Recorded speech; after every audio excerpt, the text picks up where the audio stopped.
यहाँ पे हमने प्रॉपर डिफ़ाइन किया है। ये मैंने इसको सिंपल स्टेटमेंट कहा हुआ है कि मैंने डिफ़ाइन करना है। सिंपल स्टेटमेंट क्या होती है? सिंपल स्टेटमेंट वो स्टेटमेंट है जिसमें एक सब्जेक्ट के मुतालिक कुछ प्रिडिक्ट किया गया हो, कुछ इन्फॉर्मेशन आपको दी गई हो। अभी मैं इसकी सिंपल एक एग्ज़ाम्पल दूंगा, फिर आपके स्लाइड के ऊपर आते हैं। एग्ज़ाम्पल, क्वाड्रेटिक इक्वेशन, जो क्वाड्रेटिक इक्वेशन है हैज़ 2 रूट्स। क्वाड्रेटिक इक्वेशन के कितने रूट हैं? Has 2 roots. क्वाड्रेटिक इक्वेशन के 2 रूट्स होते हैं। अब मैं आपको देखिए, सब्जेक्ट क्या होगा? ये आपका सब्जेक्ट है। अब इस सब्जेक्ट के मुतालिक प्रिडिक्ट किया गया है कि इसके 2 रूट है, तो ये कौन सी स्टेटमेंट होगी? Simple statement. ये कौन सी स्टेटमेंट हो गई? Simple statement. अब देखिए, वो स्टेटमेंट जो आपको एक सब्जेक्ट के मुतालिक कुछ इन्फॉर्मेशन दे, कुछ प्रिडिक्ट कर दे, उसको क्या बोलोगे आप? सिंपल स्टेटमेंट कहोगे। ये मैंने ये चीज़ डिफ़ाइन की है इस स्लाइड में। अब देखिए, अब आपके इसके ऊपर आते हैं PQRS। देखिए पी एक आपको देखिए, फॉर एग्जांपल इसी को मैं P स्टेटमेंट नाम देता हूँ। देखिए ये सिंपल स्टेटमेंट हो गई। अगर मैं ख़ुद एक और स्टेटमेंट बना लूँ जिसको मैंने Q नाम दे दूँ, the flower are pink, the flower are pink, कि ये गुलाब जो है, ये फूल जो है ये गुलाबी है, ऐसे ही होगा। ये देखिए, जो फ्लावर है ये आपका सब्जेक्ट हो गया। अब इसके मुतालिक प्रिडिक्ट किया गया है कि वो पिंक है, तो ये भी एक सिंपल स्टेटमेंट होगी। मसलन मैं एक और स्टेटमेंट दे रहा हूँ जिसको मैंने आर नाम दिया। वो किस तरह बनाते हैं कि एवरी सेट, कि हर सेट जो है इज़ वेल डिफाइन, वो वेल डिफाइन होता है। देखिए आपका अब सब्जेक्ट क्या हो गया? ये आपका सब्जेक्ट है कि सेट है, और इसी सब्जेक्ट के मुतालिक क्या इन्फॉर्मेशन की दी गई है कि वो डिफाइन है। हर एक सब्जेक्ट क्या होता है, यानी सेट क्या होता है? डिफाइन होता है।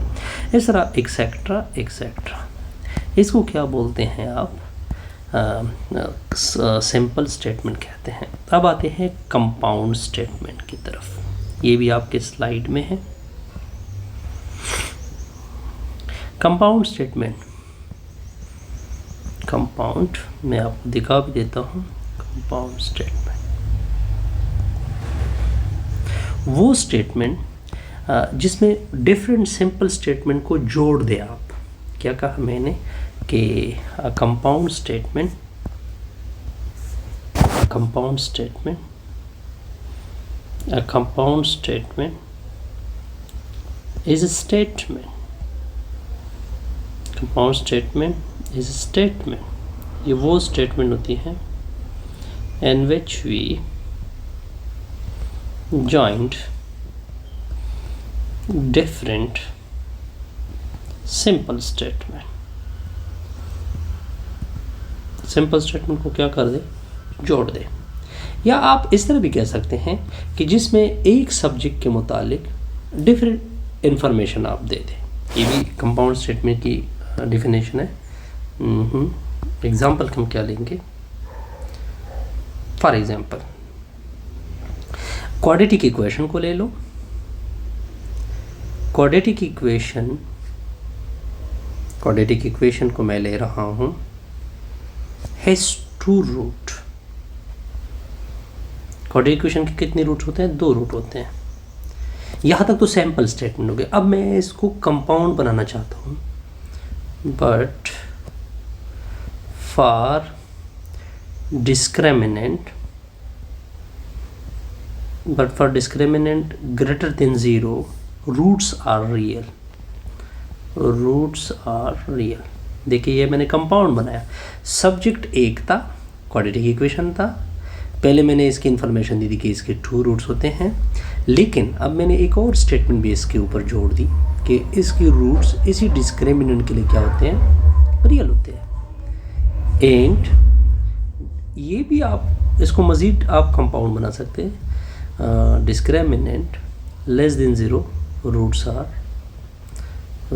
आर कॉम्प्लेक्स, और भी जोड़ सकते हैं, discriminant equal to 0, roots are real and equal, इस तरह आप डिफरेंट। अब इसके बाद एक और डेफिनेशन आ रही है सब स्टेटमेंट की। ये किसकी डेफिनेशन है? सब स्टेटमेंट। बड़े इंटरेस्टिंग, ये सारे स्लाइड के ऊपर पड़े हुए सब स्टेटमेंट। अब देखिए, when one subject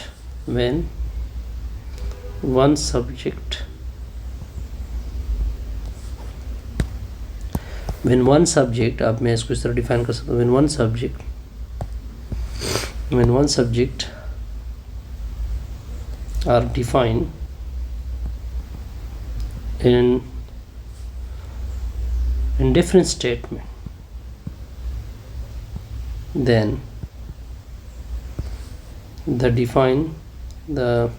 ये जो है इसको क्या कहते हैं? सब स्टेटमेंट कहते हैं। इसकी मैं एग्जांपल से सही तरह से क्लियर दूंगा। फॉर एग्जांपल, आपका ये पी स्टेटमेंट है, पी एक आपके पास स्टेटमेंट है, ये आपका क्या हो गया जी? स्टेटमेंट हो गया।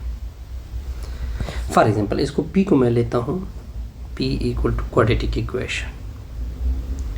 Equation has 2 root. Quadratic equation के कितने रूट हैं? 2 रूट है। ये देखिए एक सिंपल स्टेटमेंट होगी, ये आपके पास एक सिंपल स्टेटमेंट है क्योंकि एक सब्जेक्ट के मुतालिक एक प्रिडिक्शन दी गई है। अब मैं क्या कहता हूँ, इसी को इसके डिफरेंट स्टेटमेंट बनाते हैं, जिसको मैं क्या कहता हूँ, for the discriminant for example greater than 0, roots are. ये मैंने एक स्टेटमेंट बनाई जी इसकी। फॉर एग्जांपल ये स्टेटमेंट हो गई जी। फॉर एग्जांपल इस स्टेटमेंट को मैं नाम देता हूँ, ये पी था, ये क्या हो गया? Q. Discriminant roots are real. एक और स्टेटमेंट भी इसके बनाते हैं, discriminant less than 0, roots are complex. एक और स्टेटमेंट बनाते हैं, third, D equal to 0, roots are equal. अब देखिए, मैं सब स्टेटमेंट इसके क्या है? ये सारे इसके सब स्टेटमेंट आ रहा है, ये सारे क्या आ रहे हैं? सब स्टेटमेंट। क्यों सब स्टेटमेंट है? क्योंकि ये क्या हो गए, एक सब्जेक्ट के डिफरेंट स्टेटमेंट आ गए। फिर प्रीपोजिशन आ गई। Preposition is a declarative sentence, that is. फिर हम प्रीपोजिशन को डिफाइन करते हैं। इसके बाद ये डेफिनेशन है प्रीपोजिशन की या प्रीपोजिशनल की।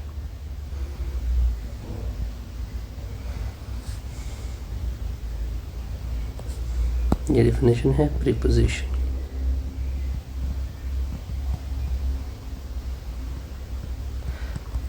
A statement that is either true or false. A statement that is either true or false, वो statement जो कि true हो या false हो is called preposition। जो या तो true होगी या false होगी, इसको क्या कहोगे? प्रीपोजिशन कहता है। अगर ट्रू और फॉल्स में दोनों में एक ना हो तो प्रीपोजिशन नहीं होगा। नेक्स्ट स्लाइड के ऊपर आते हैं। अब देखिए एक और चीज़ है, इफ प्रीपोजिशन इज ट्रू, अगर प्रीपोजिशन क्या है? इज ट्रू है, then we call it for capital T. अगर प्रीपोजिशन ट्रू है तो उसके लिए कैपिटल टी यूज़ करोगे, and for false use capital F। अब मैं आपको एग्जांपल देता हूँ, ये प्रीपोजिशन की एग्जांपल है।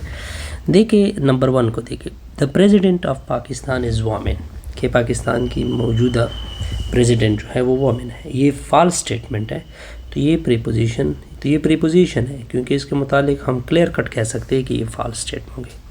An elephant weight is more than a human being, ये भी आई थिंक ट्रू स्टेटमेंट है कुछ के अलावा, यानी आप इसको क्लियर कर सकते हैं, तो ये भी ट्रू स्टेटमेंट होगी। तो ये भी एक प्रोपोजिशन है। If a stone is thrown in a air it fall to the ground, ये भी बिल्कुल क्लियर स्टेटमेंट है। जब आप स्टोन को ऊपर की तरफ फेंक देते हैं तो ज़मीन की तरफ ही आएगा, तो ये भी ट्रू स्टेटमेंट है, तो ये भी एक प्रीपोजिशन है। वॉच द मूवी, देखिए अब देखिए ये ना आप इसके मुतालिक ट्रू कह सकते हैं ना फॉल कह सकते हैं, तो ये नॉट प्रीपोजिशन है। नॉट क्या है? प्रीपोजिशन है। अब देखिए ये सही तरह से मुझे नज़र नहीं आ रहा। हाउ वंडरफुल, ये भी प्रीपोजिशन है। ये दो प्रीपोजिशन नहीं हो सकते क्योंकि ना आप इसके मुतालिक क्या कह सकते हैं, ट्रू कह सकते हैं, ना इसके मुतालिक आप क्या कह सकते हैं, फॉल्स कह सकते हैं, तो लिहाजा ये प्रीपोजिशन। अब देखिए अब कुछ और एग्जांपल आ रहे हैं जो मोर मैथमेटिकल है। कहते हैं इस इक्वेशन के अगर आपके x² 2 + 25 = 0 लिख दे तो इसके ट्रू सोल्यूशन है। बिल्कुल ठीक है, ये क्वाड्रेटिक इक्वेशन है तो इसके ट्रू सोल्यूशन होंगे, तो ये तो ट्रू है, तो लिहाजा ये आप क्लियर कट कह सकते हैं कि एक प्रीपोजिशन बनेगा। 3 + 3 = 6, सेकंड के ऊपर अगर आप देखिए बिल्कुल ठीक कहते हैं, ये ट्रू स्टेटमेंट है, तो टी लिखे, जब टी लिखोगे तो ये क्या बनेगा? प्रीपोजिशन बनेगा। थर्ड स्टेटमेंट क्या है? x² > 0 where x belong to real, ये बिल्कुल गलत कहते हैं।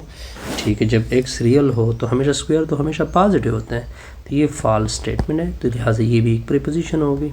चारवा क्या कहते हैं? इफ़ x y दो नंबर है, लेकिन कौन से नंबर है? इवन नंबर है। कहते हैं कि इसको अगर ऐड किया जाए तो रिज़ल्ट फिर इवन आएगा। बिल्कुल आई थिंक ठीक कहते हैं, तो ये भी ट्रू स्टेटमेंट होगी, ये भी एक प्रीपोजिशन है। x + y, पांचवा x + y > 0। अब देखिए ना, अब आप इसके मुतालिक सही तरह से क्लियर नहीं कर सकते कि फॉर एग्ज़ाम्पल दो नंबर जब ऐड किए जाए तो हमेशा इसका रिज़ल्ट > 0 आएगा, ये इसके मुतालिक ना आप उसको फॉल कह सकते ना, तो लिहाजा ये नॉट आप क्या है? प्रीपोजिशन है, क्योंकि अब आप कुछ भी नहीं कह सकते यहाँ पे, तो लिहाजा ना ट्रू कह सकते ना फॉल्स। ऐसे हमारी ये वीडियो क्या कंप्लीट।